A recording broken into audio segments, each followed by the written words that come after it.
Na klinici za neurohirurgiju Kliničkog centra Vojvodine urađeno je u prošloj godini 800 najkomplikovanijih operacija na mozgu, kičmi, živcima i perifernim nervima. Primili smo negde oko 1200, nešto preko 1200 pacijenata smo, hospitalno lečili.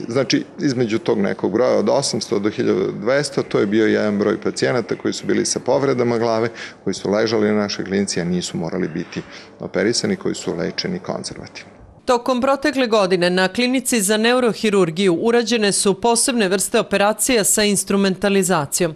Kupljen je novi operacioni mikroskop koji pruža mogućnost da se rade najsavremenije hirurške intervencije. Godine smo imali veoma zapaženo učešće na međunarodnim kongresima, među kojima bih izdvojio Evropski kongres u Briselu, gde smo imali zaista zapaženo učešće sa plenarnim, uvodnim predavanjima, gde su stručnjaci iz Srbije, među njima i nas dvojica iz Novog Sada, imali mogućnost da pričamo o našim iskustvima iz neurotraumatologije i cerebrovaskularnih bolesti, bolesti krvnih sudova mozga.